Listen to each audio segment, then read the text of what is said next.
എല്ലാവർക്കും നമസ്കാരം. എന്താണ് ആങ്സൈറ്റി എന്ന് പറയുന്നത്? സ്ട്രെസ്സിനോടോ അല്ലെങ്കിൽ എന്തെങ്കിലും ത്രെറ്റിനോടൊക്കെയുള്ള നാച്ചുറൽ റെസ്പോൺസിനെയാണ് ശരിക്കും ആങ്സൈറ്റി എന്ന് പറയുന്നത്. പല ഫോമുകളിലായി ആങ്സൈറ്റി നമ്മളെ പിന്തുടരുമല്ലേ? ഫിയർ ആയിട്ടാവാം, അല്ലെങ്കിൽ വറീസ് ആയിട്ടാവാം, ഓവർ തിങ്കിങ്, ഇങ്ങനെ പല രൂപങ്ങളുണ്ട് ആങ്സൈറ്റിക്ക്. ആങ്സൈറ്റി ഒരിക്കലും നമ്മുടെ മനസ്സിനെ ശാന്തമാക്കില്ല. നമ്മളെ കൂടുതൽ സ്ട്രെസ്ഫുൾ ആക്കുകയും അല്ലെങ്കിൽ ഉറക്കക്കുറവ് പോലെയുള്ള അസുഖങ്ങളിലേക്ക് നമ്മളെ നയിക്കുകയും ചെയ്യുന്നു. ഇന്ന് നമ്മൾ പറയാൻ പോകുന്നത് 5 ടിപ്സ് ആണ് എങ്ങനെ ആങ്സൈറ്റി റെഡ്യൂസ് ചെയ്യാം എന്നുള്ളതിനെ കുറിച്ചിട്ട്. Engage activities like meditation, yoga പോലെയുള്ള ആക്ടിവിറ്റീസ് ശരിക്കും നമ്മുടെ മൈൻഡിനെ കാം ആക്കുകയും ഓവർ തിങ്കിങ് കുറയ്ക്കുകയും ചെയ്യും.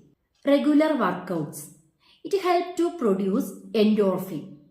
നമ്മുടെ നാച്ചുറൽ സ്ട്രെസ് റിലീസിംഗ് ഹോർമോണായ എൻഡോർഫിന്റെ പ്രൊഡക്ഷൻ കൂട്ടുക എന്നുള്ളത് ആങ്സൈറ്റിയെ കുറയ്ക്കാനായിട്ട് സാധിക്കും. അതുകൊണ്ട് തന്നെ റെഗുലർ ആയിട്ടുള്ള വർക്കൗട്ട് നമ്മളെ അതിന് സഹായിക്കും. Try to maintain a balanced lifestyle. ശരിക്കും ന്യൂട്രീഷ്യസ് ആയിട്ടുള്ള പ്രൊഡക്ട്സ് ഉപയോഗിക്കുക, ഹെൽത്തി ഡയറ്റ് ഫോളോ ചെയ്യുക. കഫീൻ എന്ന് പറയുന്നത്, ഷുഗർ, ഇവയൊക്കെ ഒരു പരിധി വരെ കുറയ്ക്കുകയാണെങ്കിൽ ആങ്സൈറ്റീസ് കുറയ്ക്കാനായിട്ട് സഹായിക്കും നമ്മളെ. Set realistic goals and prioritise task. നമ്മുടെ മുമ്പിലുള്ള ടാസ്കുകൾ എത്ര വലുതായാലും നമുക്കതിനെ ചെറിയ ചെറിയ ടാസ്കുകളായിട്ട് കൊണ്ടുവരാനായിട്ട് സാധിക്കണം.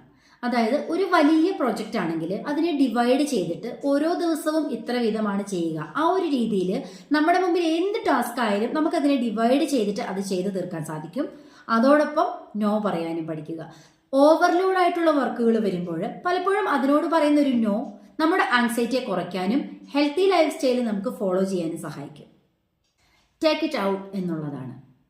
നമുക്ക് സ്ട്രെസ്ഫുൾ ആയിട്ട് തോന്നുന്ന ഒരു വ്യക്തിയോട്, നമ്മുടെ ഫ്രണ്ട്സ് ആവാം, ഫാമിലി മെമ്പേഴ്സ് ആവാം, നമ്മുടെ ആങ്സൈറ്റി ഷെയർ ചെയ്യുന്നതിലൂടെ അതിൻ്റെ ഇൻറ്റൻസിറ്റി കുറയ്ക്കാനായിട്ട് നമ്മളെ സഹായിക്കും. ഇങ്ങനെ ഇൻറ്റൻസിറ്റി കുറയുന്നതോടുകൂടി തന്നെ സ്ലോലി നമുക്ക് ഓവർ തിങ്കിങ് കുറച്ചു കൊണ്ടുവരേണ്ടതായിട്ടുണ്ട്. ബോണസായിട്ടൊരു കാര്യം കൂടി പറയാം. നിങ്ങളെ സന്തോഷിപ്പിക്കുന്ന ഏത് കാര്യവും നിങ്ങളുടെ ആങ്സൈറ്റീസ് റെഡ്യൂസ് ചെയ്യുന്നവയാണ്. അത് ചിലപ്പോൾ ഹോബീസ് ആവാം, എന്തെങ്കിലും മൈൻഡ്ഫുൾനെസ് ആക്ടിവിറ്റീസ് ആവാം. നമ്മുടെ സന്തോഷത്തിനെ അപ്ലിഫ്റ്റ് ചെയ്യുന്ന ഏത് ആക്ടിവിറ്റീസിലും ഇൻവോൾവ് ആകുക എന്നുള്ളത് ആങ്സൈറ്റി കുറയ്ക്കാൻ പറ്റുന്ന ഏറ്റവും ഫലപ്രദമായ ഒരു മാർഗമാണ്. എന്തിനാണ് ആങ്ഷ്യസ് ആയിട്ട് ജീവിക്കുന്നത്? Think positively, stay happily. Break the silence, break the stigma.